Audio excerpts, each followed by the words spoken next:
What's up, everybody? Welcome back to another episode of Rams Brothers. I'm your host, Dean, and I'm joined, as always, by my brother and the other fantastic host of this show, Nick. And Nick, we're coming off of an insane overtime victory. It feels good to be back in the win column, 2-2. But first and most importantly, how are you, my good brother? I'm good. I feel like I almost survived a avalanche of emotion that overcame me through the course of that game. But we're 2-2. We're 500. If I looked at the schedule, I thought we would have been worse at this point in the season. So I'm happy with where we are. You know, it was a nail biter, but we came out on top. And credit to the team. They did a good job. We certainly did. Credit to the coach. Some conservative play calling a little bit there down the stretch, but it seemed like it was improved in overtime, and it was good when it was necessary.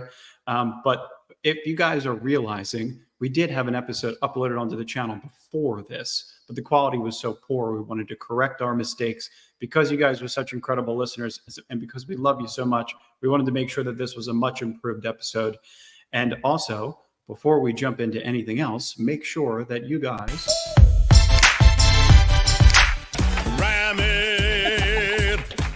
like and subscribe, be a part of the movement. We are continuously making improvements. Hopefully, we're trying to. We're not that technically advanced, but at least we're big Rams fans, and we are components of winning.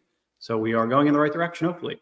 Yes, we are. I just like this Rams team, just like the record-breaking Puka Nacua out here, tearing down walls. We're trying to do the exact same thing. So, yeah, really appreciate you guys listening and taking the time, and Dean, for being a perfectionist. It's great. How about Puka Nacua as the real perfectionist? 9 catches, 163 yards, and the walk-off touchdown. I feel like the target share is so high. It's at 32%. He's getting a lot of volume. When Cooper Kupp comes back, there's going to be a whole nother conversation about how to use both weapons. And I think the utilization of both of those players is going to be interesting as the offense continues to evolve and the run game continues to get better and the offensive line continues to gain confidence. But Nick, I want to pose the question to you. Puka Nacua and Cooper Kupp and Tutu Atwell and Van Jefferson, who are your 3 favorite to put on the field at any given time in 11 personnel? It's a really tough question. I am absolutely a little worried about where the Rams will be next week and the role Puka Nacua is going to take, because he has filled the Cooper Kupp role, which is like middle of the field, get the yak, you know what I mean? Like, be able to be swift on your feet, Stafford's number 1 guy. So it's good that we now have 2 of those, but it's going to be a different experiment if Cooper Kupp can play next week against Philadelphia, and we'll see, where that all kind of meshes together. That's not an answer to your question. So the answer to your question, I'm going to say it's obviously and I'll do them in order. It's Kupp, Puka, Tutu.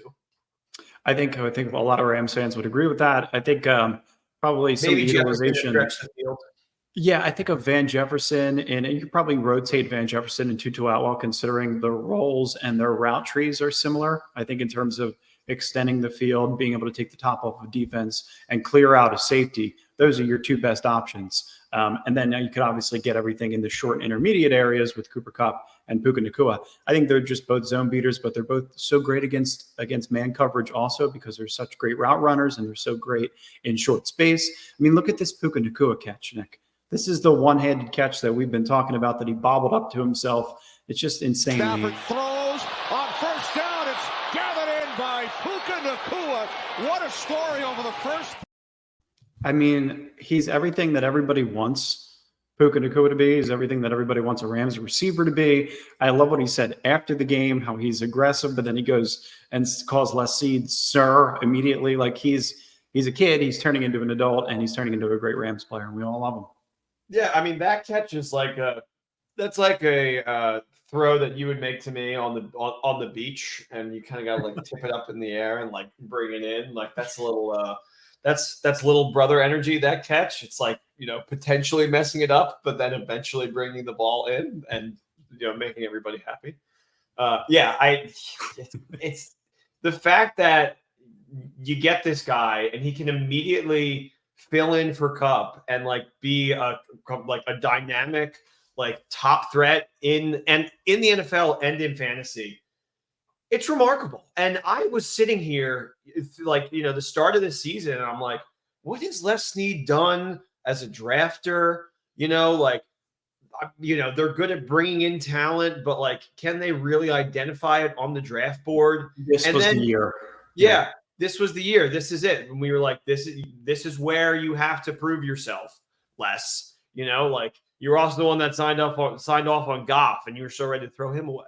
But yeah, he has, because we have seen a lot of young guys step up, and you have, Daddy Stafford, who looks to be pissed at them sometimes, but they work together and they figure it out. Very small percentage of players that were drafted in the past 5 years have gone on to earn a second contract with the Rams. So this year was a massive make or break here. Les Snead is a great general manager. He knew exactly how to get the Rams over the top. He knew exactly which players to sign, who were the missing pieces to put that puzzle together.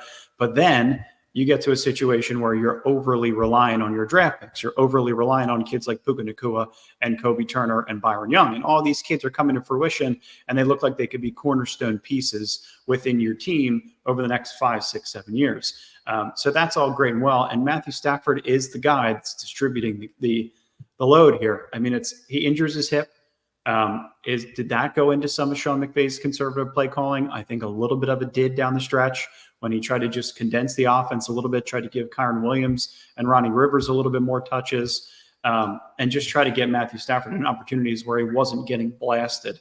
But he finished the game 27-40 for 319 yards, a touchdown, and an interception. I mean, he's the guy who seems like, if you're going to have a high volume receiver on your team and you're going to lock into a single player and the target share is going to be really high, Matthew Stafford can accomplish that. But he also dished out the rock pretty well today. Tyler Higbee was the second leading receiver.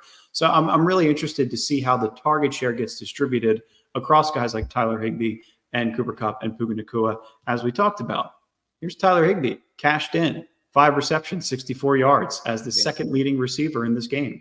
I thought Tyler Higbee was really impressive. He missed one play. He would have ran all the way into the end zone on that I think it was that first long catch down the seam that he just tripped and stumbled a little bit, but he probably would have broke it for a touchdown after the new contract. Impressive. So there's a lot to go around with the offense, and we haven't even talked about how great the offensive line has been in week 4. Hold on. One thing at a time. Let me because what Higbee did today, after getting your bag and, kind of coming in and people thinking that was solely a move so they could potentially get Jonathan Taylor to clean. That's what I thought, honestly. Yeah, cap savings, open up some cap in 23. Cap saving, I was like, and then you think about the career of Tyler Higbee and you're like, this is the best tight end the Rams have ever had. And just, for a lot of young guys to have a veteran presence and for it to be that position, which is now becoming this essentially dynamic receiver position, and to be second in targets, absolutely huge. We needed that. We absolutely needed that today. And he came in clutch. And he's just such a great inline blocker. He's going to get every snap that he wants to get because he's able to demonstrate fundamentals in the run game, in the blocking schemes. I think that's so important from an inline tight end. If you're going to play all 3 downs, you have to be able to do that. Tyler Higbee's been doing that for 7-8 years. And now he's going to go on to do it for 3 more years as the greatest tight end in Los Angeles Rams' history. And he's got, the best swag, the best dance moves after he gets a first down, whatever you want to call it. I feel like he's got all that in his bag. I like the I think this was the game before the playoffs when they won the Super Bowl, when they played the Niners and they went up big and then they ended up losing. But he had that one dance where he was he caught the ball and he fooled me because he looked like his back was hurting. But he started to do breakout, a little bust a move. I love that. That's the best one. I don't know. You don't want to call him a poor man's Travis Kelce, but I'm sure that's no. See, after did you hear what Matt Fitzpatrick said? I'm sure you heard this. You see this? No. You hear about this? No. So Fitzpatrick on Thursday night, apparently at some point in the game, called Jared Goff a poor man's Matt Ryan. Yeah, and then Jared, after the win, is looking at him and he's like, I didn't know I was a poor man's anything. I was like, damn, Jarrett. But yeah, I don't want to. I wouldn't say that about Higbee. I mean, he is. They don't ask him to do the same kind of things as Travis Kelce. Yeah. I am not asking Tyler Higbee to date Selena Gomez. You know what I mean? 1-to-1 as a blocker. Maybe you take Higbee over Travis Kelce. You never know. I think that'll be a good. This is for anybody who's on a Zoom tomorrow that has to like find like a good new analogy at work. Like, hey, we're not trying to make our tight ends date supermodels here, all right? You know, like let's just simplify it. I think that could be used. I like that. Yeah. So, where do you go from there? Is there another piece to that metaphor or analogy? Well, no, it's like don't put the be looking for the horse, you know? Sure, or the horse before the cart. Yeah. Yeah, I messed up the actual one. McVay does that all the time. I think the offensive line was specifically impressive in this game. You got Joe Noteboom filling in for Alaric Jackson. You can't get the run game going without continuity on the offensive line. It seems like this unit was good enough to be able to get through this game. I thought Joe Noteboom was fine. Matthew Stafford only got sacked twice. Steve Avila was moving players. That's what he does. He's in the people moving business and just moves bodies and knocks people over like they're bowling pins. One of my favorite players that Les Snead has ever drafted, Coleman Shelton, and then Dotson at right guard and Havenstein. I thought they all played really well. Impressed with the second offensive line combination because the first offensive line combination featured Alaric Jackson, obviously, and then Avila, Shelton, and then at right guard, we had Noteboom. And then Havenstein. So a little bit of a variation, I think a little bit of a wrinkle in terms of what they could do, but I think they have enough depth there. And you didn't even get to see Trayman Akram today, who everybody thought was going to potentially start at right guard. But in terms of protecting Matthew Stafford, in terms of moving people and creating lanes in the run game, this offensive line is capable of doing it. And I'm appreciative when they stick to the ground game, run the ball 34 times, and accomplish what it is that they're looking to do. So, yeah, and in going into a game where you're playing the Colts, who have Jonathan Taylor, which is this prize, you know what I mean? Like, that's what people are talking about. Mm-hmm. The Rams are apparently in the mix, all this, this, that, and the other thing. And then to go in there with Kyren Williams, who people still think is like, or at least going in, still thought was a question mark, and Ronnie Rivers, and to completely close that narrative, have your offensive line, like, totally step up and allowing Kyren Williams to go out there and make play after play, get his longest yard run from the season, which was like 20 plus yards. He was like 19 plus. But still, either way, amazing performance out of Kyren today. Like, probably best. I mean, definitely best in his career, in my opinion. 25 carries, 103 yards, 2 touchdowns, and then 3 catches for 24 yards. And you also saw Ronnie Rivers get plenty of carries. So I think the dual threat is really interesting. The Jonathan Taylor conversation can probably wait another week. It feels like it's the wrong situation to talk about Jonathan Taylor. I just don't know if it's the right time. It has to be the right draft capital. It has to be the right situation financially for the Rams to be able to take on a player like Jonathan Taylor. And just getting off of the Cam Akers deal and getting some success from players like Kyren Williams and Ronnie Rivers leads me to believe that they'll probably wait a few more weeks. It doesn't seem like Jonathan Taylor and the Colts are getting any closer to a deal over there. So I'd imagine it's going to potentially trickle, and he'll be week to week to week until they come to an agreement, and he'll probably just eat the fines. So I'm pretty excited over Kyren Williams. I'm more excited over the offensive line and the job that they're doing in the run game. And they're, low penalties, not allowing Stafford to get hit a ton. Obviously took a couple and only took 2 sacks, but still good from a backup offensive line perspective. Yeah, 100%. And especially at a team where it feels like if one man goes down, it's like you're pulling the bottom card out from a house of cards, and like the whole thing will fall. So for everybody to step up the way that they did, it speaks volumes to what this team can actually be. Because we did not, if you listen to our pregame before, we did not at all downplay what the Colts had, which is a really good team. They have their quarterback of the future. They have their coach. And once you have those two figured out, everything else can kind of like flow simultaneously. Mm-hmm. And that's what happened. They almost led a 23-0 comeback. And I was just incredibly impressed from what I saw from the Colts today. I was blown away in a way that I wish I wasn't. We talked about situational play calling, red zone, third downs. I think down the stretch for Shane Steichen and Anthony Richardson was nearly perfect. In the red zone, they drew up a couple of plays that there weren't any Rams defenders within 5 yards. I mean, Michael Pittman, to be that open when you're drawing up a play on the 2-yard line, to be able to scheme up a guy in that much space means that you just have so many weapons that you have to take into consideration, along with the fact that Anthony Richardson would take off and run at any moment. It felt like any designed run that they had for him in the red zone or into enemy territory, into the Rams' territory, felt like it was going to be successful. And when he was flushed out of the pocket, he obviously has that ability to make plays with his legs. It's scary. I think that Aaron Donald did a really, really nice job of being able to contain him. And I think obviously Byron Young and Kobe Turner, the penalty that Kobe Turner got flagged for hitting Anthony Richardson in the face. I mean, it's 2 young kids trying to make a play. And you're just hopeful that Matthew Stafford can get as many calls as the rookie does. But Aaron Donald, 4 tackles, 2 tackles for a loss, 2 quarterback hits, 1 sack, and countless pressures from the GOAT. I see him every single week, and it genuinely looks like Animal Planet when there is a lion trying to hunt down a hyena. Like when they're hiding behind, I don't know, the grass, a stalk of a tree or whatever the hell it is, and they're like crawling. You can see them like sneaking, crawling. You see their eyes get bigger, and then they make a play. And that's Aaron Donald. Man eyes where it's like they'll show the replay, and his eyes are like super wide and like hyper focused.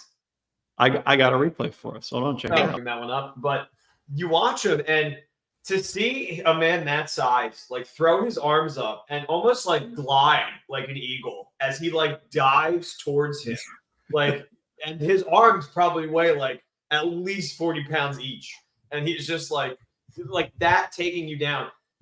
Especially like to see him rejuvenated. Not that he wasn't, completely a maniac as he was last year. He was, but they were on the downwards like spiral, and then he got injured. He is bringing everything he has every single snap, and having that on defense makes everybody's job so much easier. And I'm still waiting for them to make that statue.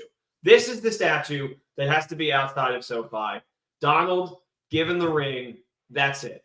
That's the statue. I don't know why it's not done yet, but that's where it should be. That's exactly what it has to be. It has to be Aaron Donald. I mean, he's the best player in the history of the Los Angeles Rams, potentially. I know you want to argue it, but he's going to go on and play hopefully a couple more years. He's going to be a unanimous Hall of Famer who's hopefully going to win his 4th Defensive Player of the Year award, and he's going to hopefully, in my opinion, get another ring. I'm sorry, what did you say? Should have been Super Bowl MVP. Yeah, and Cooper Kupp, big catches late in that game, took that right away from Aaron Donald, but doesn't matter. No, it doesn't matter at all. We're all sharing the ring. He is the most amazing player that I've seen week to week consistently with really not a ton of help. I mean, when you talk about some of the other personnel around the league, you're watching Myles Garrett rush the passer. You watch, I'm trying to think, Danielle Hunter has some help. Some of these other interior guys, you watch Jordan Davis, and you watch Jalen Carter from the Eagles, and these guys just bounce off of one another and play off of each other's athleticism and size. And Aaron Donald is playing with rookies. So all the credit in the world to him. I think that the Rams' late defensive struggles had to do a little bit with some of the younger players in the secondary. When you're trying to draw up some of those intricate blitz packages and exotic blitz packages to try and get home and try and get Anthony Richardson on the ground, you're going to leave some vacancies in the second and third levels. Unfortunately, that means that some assignments you have to be able to be instinctual. And I think that's what Raheem Morris's defense allows you to do. It allows you to play freely and to play with your own speed and to be instinctual. And sometimes when you're a younger player, your assignment falls behind you or they cut because Richardson falls out of the pocket, and a broken play is that much more harder to defend. It looks like, oh, what was Kendrick doing on that play? Or what was Fuller? Where was Fuller supposed to be on that play?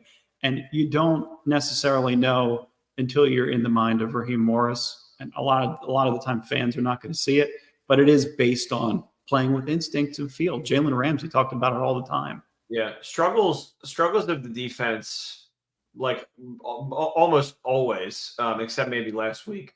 I think, actually, no, especially last week. That's what I would say. It comes back to the offense.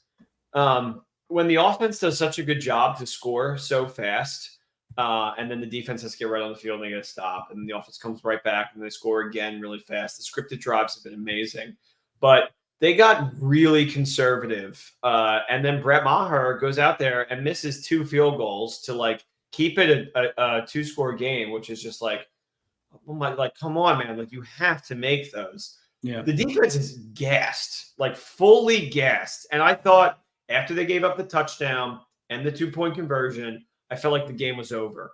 And then the Rams go 3 and out, and I definitely felt like the game was over.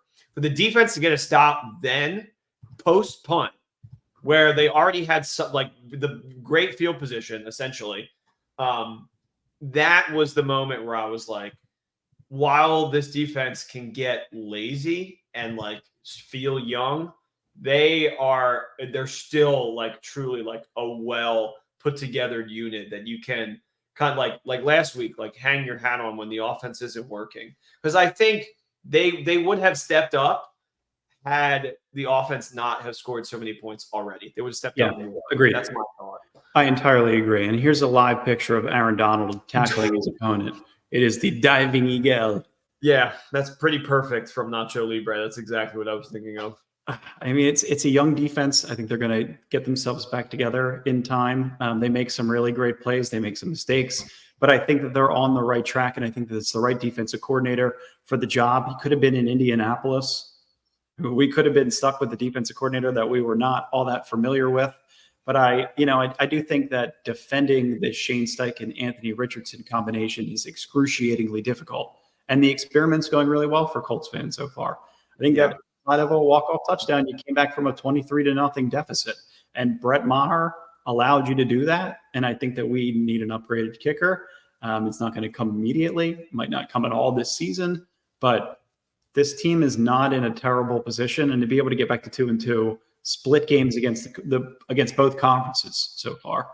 Outside of the extra, the kicks, the kicker with the yips, everything I've seen from special teams has been great. Yeah. It was so bizarre because preseason it was horrible. So, I wonder if they are testing out other kickers right now or like thinking about doing that in the future. But it is just, you can fall in such a comfortable spot when you had Matt Gay and Greg the Leg like before you.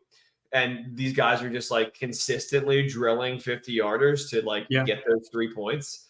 But I mean, you saw what happened with Greg the Leg, who was not done his career and is still in the league on New York. They gave up on him after the hinderings of a bad season in 2019. So if this continues, the Rams will move off of Brett Maher. If 100%. Like two in a row, and what you really just needed one of those two to make it a 3-score game, and he couldn't hit either of them. There has to be some evaluation going on because you don't need to have your quarterback out there for another possession. You don't need more targets to Puka Nacua. You just don't. I mean, it makes the game way more stressful than it has to be when your field goal kicker isn't guaranteed to split at least one of two within 50-yard line. Right. That's all I'm asking for, within 50 yards. But he doesn't need to be perfect. I mean, Matt Gay missed a kick. You don't need to be automatic, but that's true. But maybe this is all just in my own brain, and that's just how I was thinking in the moment. But when you're in a situation where you get the ball first at overtime and your kicker just missed 2 field goals and he's known for having the yips, I think that may have put a little more fire under their ass to score a touchdown. Changes your methodology and play calling. 100%. Yeah, I think it does. I think McVay is changing up exactly. And I also think how great it must feel to solidify what Puka Nacua has done for this team with a game-ending touchdown. Like, that is perfection, especially when Cooper Kupp is coming back in, like the following week, supposedly. So you now have 2 more than capable, like touchdown scoring wideouts that are going to, see this team off into the sunset, hopefully. Like Travis Kelce. Speaking of the Puka Nacua play, why don't we send this podcast off into the sunset with the walk-off overtime touchdown? Brett Rippin football. We're going to get Brett Rippin and no Cooper Kupp would be our luck. But yeah, that would be. We're excited just to be out there. We're going to go see the stadium. We're going to go hang out with you for your birthday. We're going to meet a lot of great Rams fans. I'm way too excited to get out there. Check back on this feed and our Twitter at Rams Bros on Twitter, Rams Brothers. Sorry, the full name. To find out where we are, because we're going to be live posting during the tailgate. Might even do a live show. Look for the Rams Brothers flag, which we're going to have attached to my Toyota Camry. And it's going to be a great tailgate. It's going to be super fun. We're going to have a great time. And I don't know if did we say like and subscribe already? I think we did. Of course, but we got to like and subscribe. Oh, and we have an ad. We have a cool sponsored ad coming up soon that we're going to get you guys some free stuff. So all you got to do is just listen to the Rams Brothers and you're going to get some free stuff, guys. So sounds amazing. Let's keep stacking some wins. Let's keep stacking together good episodes. And we love you guys. Thank you so much for listening. And as always, go Rams. Go Rams, baby. Peace.